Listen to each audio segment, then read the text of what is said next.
내일 실적 발표를 앞두고 있는 게임빌과 GKL의 시장의 컨센서스에 대해서 저희가 확인을 해봤는데요. 최근에 게임주들 실적 발표가 잇따르고 있습니다. 지난주에는 NC소프트, 위메이드 등 주요 업체들의 실적 발표가 있었는데요. 게임주에 대해서 어떤 분석을 해봐야 하는지, 과연 게임주들 최근에 다소 주춤한데요. 힘을 다시 낼 수 있을지 알아보겠습니다. 애널리스트 연결을 해봅니다. 교보증권의 이대우 수석연구원입니다. 안녕하세요. 네, 안녕하십니까. 네, 먼저 모바일 게임의 대표주라고 할 수 있는 게임빌 내일 실적을 발표하게 되는데요. 앞서서 시장의 컨센서스에 대해서는 알아봤는데 수석 연구원님께서는 어떻게 전망을 하세요? 네, 저도 비슷하게 보고 있습니다. 일단 4분기는 제가 전에 자료에도 썼습니다만 분기 최초로 200억 원 매출액을 달성할 것이 이렇게 보이고요. 2013년도 전망은 저는 920억 원 정도, 전년 대비 한 33% 정도 성장으로 보고 있는데, 시장 확장 속도로 봤을 때 전년 대비 40~50% 혹은 1천억 원 매출액 달성도 가능할 것으로 보고 있습니다. 그리고 최근에 지난주에 NC소프트 4분기 사상 최대 실적을 발표했음에도 불구하고 NC소프트의 주가는 계속해서 약세의 움직임을 나타내고 있고요. 위메이드 부진한 실적에도 불구하고 모바일 신작 흥행 모멘텀의 주가는 그래도 물론 저점이지만 선방을 하고 있는 양상이거든요. 이러한 주요 게임 업체들의 실적 모멘텀 앞으로 어떻게 봐야 되겠습니까? 예, 일단 지난 1년 동안 주가 흐름을 먼저 보면요. 펀더멘털하고 주가 흐름이 다소 상반된 흐름을 보였다고 할 수 있을 것 같습니다. 일단 온라인 게임 대표주인 NC소프트 같은 경우에는 4분기에 사상 최대 실적 달성을 했고, 올해부터 최소한 3~4년간은 연간 사상 최대 실적을 매년 갱신해 나갈 가능성이 높은 상황인데도 불구하고 밸류에이션 멀티플은 최저치를 갱신하려고 하고 있고요. 반면에 그동안 위메이드 같은 경우는 주가가 많이 올랐고요. 최근 들어서 하락세입니다만, 그 주가가 많이 올랐지만 그걸 뒷받침해줄 만한 어닝 개선은 없었거든요. 근데 그 이면에 이제 외국인 수급이 있었고요. 재미있는 건 현재는 대차 잔고가 NC소프트뿐 아니라 위메이드도 상당히 높다는 점이고요. 위메이드가 오랜 인고의 세월을 거쳐서 이제 투자 회수기에 진입하고 있는 상황에서 수급적으로 불안 요인이 높아졌다는 점이 눈여겨볼 만한 포인트라고 보고 있습니다. 그러니까 단기적으로는 그런 수급 요인을 좀 눈여겨봐야 될 것 같습니다. 그런 수급 요인이 좀 완화될 필요가 있을 것 같고요. 펀더멘털은 곧 어닝이고, 어닝이 주가를 결정하는 흐름으로 시장이 정상화되어 갈 것으로는 보고 있지만, 단기적으로는 수급 요인 때문에 좀 시간은 좀 걸리지 않을까 보고 있습니다.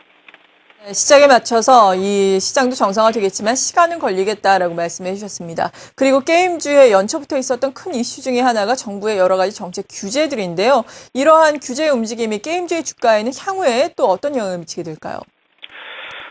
예, 일단은 온라인 게임 시장을 이제 놓고 볼 때, 일단 브로드밴드 인프라라고 하는 것이 이제 뒷받침해줘서 게임 시장에서 절대 비중을 온라인 게임이 차지하고 있는 시장이 우리나라랑 중국입니다.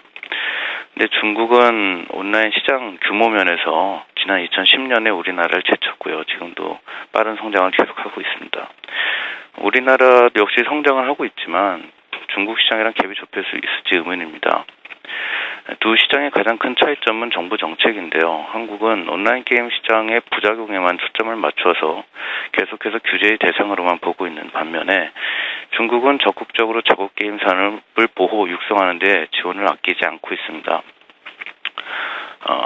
선진국 게임 시장이 콘솔 게임 위주인데, 이 콘솔이라는 플랫폼을 가장 크게 위협하는 온라인 게임 업종에 우리나라가 종주국임에도 불구하고 한국 게임 업체들은 자국 내에서는 여전히 천덕꾸러기 취급을 받고 있는 거죠. 하지만 제조업 기반이 지속적으로 위협을 받고 있는 상황에서 고부가가치 산업인 콘텐츠 업종의 중요성이 부각되면서 게임 산업의 위상도 올라갈 것으로 보고 있고요.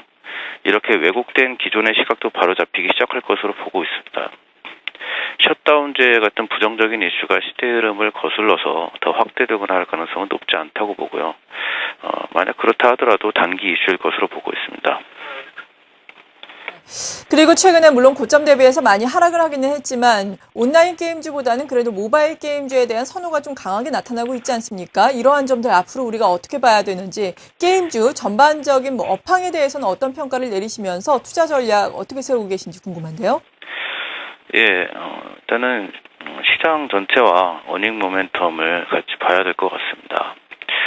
일단 온라인 게임 먼저 말씀드리면 최근까지 온라인 게임 시장에 대해서는 좀 부정적인 견해가 지배적이었는데요. 이는 두 가지로 볼 수 있습니다. 첫째는 모바일 게임 확산이 되면서 온라인 게임 시장이 잠식된다라고 하는 그런 단순 논리, 다소 왜곡된 그런 단순 논리랑 이제 두 번째로는 이제 국내 온라인 게임 시장이 이제 개발비가 이제 억으로 3자리 이상이 요구가 되는 그런 진입 장벽이 높아진 부분, 그런 부분들이 온라인 게임 전반에 대한 부정적인 인식으로 좀 이어진 것 같습니다. 그런데 그런 부분보다는 이제 글로벌 브로드밴드 인프라 라고 하는 것 개선이 되면서 글로벌 온라인 게임 시장이 이제 성장을 하고 있습니다. 글로벌하게 보면 20%대의 빠른 성장을 계속 하고 있고요.